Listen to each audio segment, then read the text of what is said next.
Bonjour à tous. Une figure du cyclisme disparaît. Le cycliste et youtubeur dijonnais Stéphane Goyard est décédé samedi après avoir été percuté par une voiture près d'Angers alors qu'il circulait à vélo.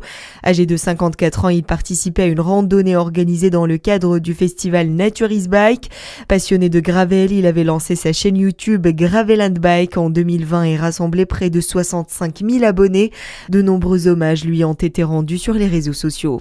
Un arrêté signé vendredi à Besançon par le maire républicain Ludovic Fago. Il interdit la mendicité agressive et alcoolisée sur tout le secteur du centre-ville et Château-Fresne.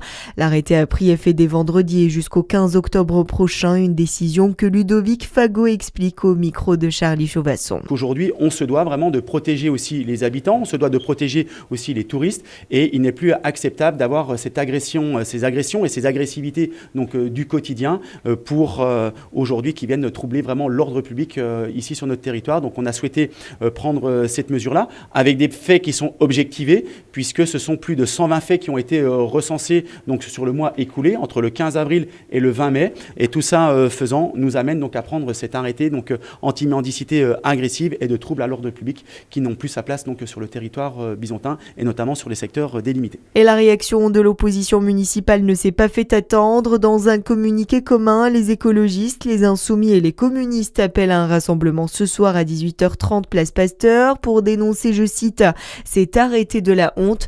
Le groupe socialiste participera au rassemblement ainsi que le comité de lutte sociale et médico-sociale. Nous sommes le 1er juin et plusieurs changements sont à signaler, notamment une revalorisation du SMIC, plus 2,41% pour le salaire minimum. Le prix de référence du gaz, lui, est en baisse de près de 5%. Enfin, les aides de l'État pour l'achat de véhicules électriques sont renforcées à partir d'aujourd'hui pour les artisans et les professionnels. Dans le reste de l'actualité, l'inquiétude grandit dans le Gers. Cela fait 3 jours que Liana est introuvable.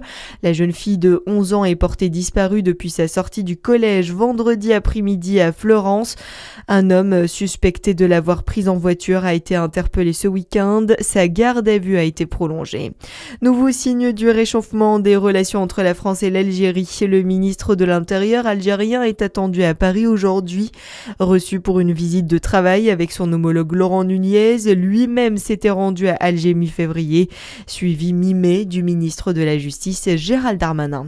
Et puis, près de 3000 personnes ont participé hier à la 10e édition de la Color Life à Besançon.